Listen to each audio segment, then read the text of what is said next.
Howdy y'all, my name's i.squidn't. I'm going to teach you a useless thing about my favorite game, but before we get into that, we're going to do some homework. For the uninitiated, Splatoon 3 is a third-person shooter where you are a kid who can shoot ink out of a gun or a bucket or a brush or what have you, or you're a squid where you can become a whole lot more mobile and a whole lot less visible.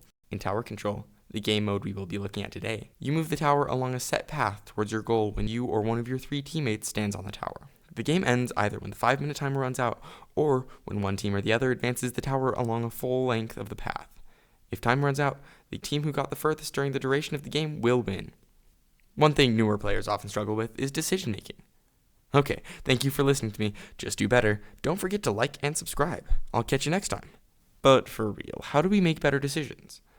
Let's take a look at some games and go through my decision-making process through the lens of my niche as a frontliner main, and we'll take a look at the niches of my teammates and opponents to learn from them as well. Now, the very first decision any player has to make in any game requires consideration of the context and all in which we play it. Our main principle when it comes to filling your niche is fulfill the needs of your team according to the abilities of your weapon. This means that knowing your weapon and the way it interacts with other weapons in the game is important. So take a moment to assess your favorite weapon's characteristics.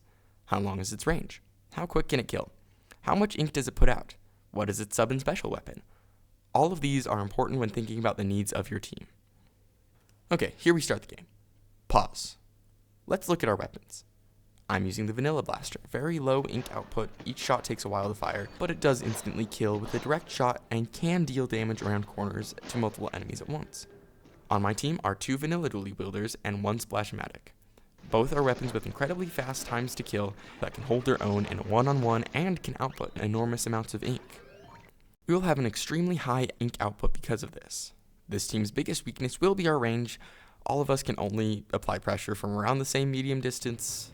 This could be a problem against the heavy Splatling, which can outrange everyone on my team. Speaking of, let's look at them. There's the Splatana Stamper, Nouveau, and the heavy Splatling Deco, both of which are very long-range weapons, though Stamper has much better pressure up close and Heavy can do next to nothing at close range. Then there's the 52 Gal Deco and the Vanilla Splashomatic, both of which have roughly equal range and abilities to all of my team's weapons. Okay, what I've gotten from this is that our aggressive frontline niche is more than covered, as is pain output. This means that despite Vanilla Blaster's typical frontline Slayer role, the niche that I will try to fill is a more supportive role to help my teammates in engagements. Now let's get into gameplay. In this first opening push, my goal is to hold slightly behind the front lines to support my teammates in any engagements. Why? I had lost my surprise advantage to Point Sensor, and I'm playing the one weapon that sucks against Point Sensor.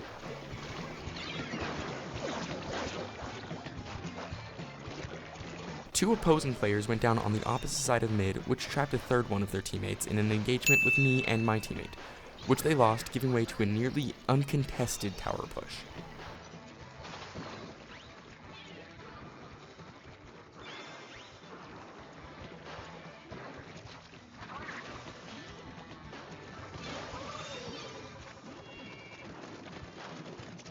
This Heavy's goal here was to regain control of this section of the map by pressuring any shorter ranged weapons out by either splatting them or threatening to splat them.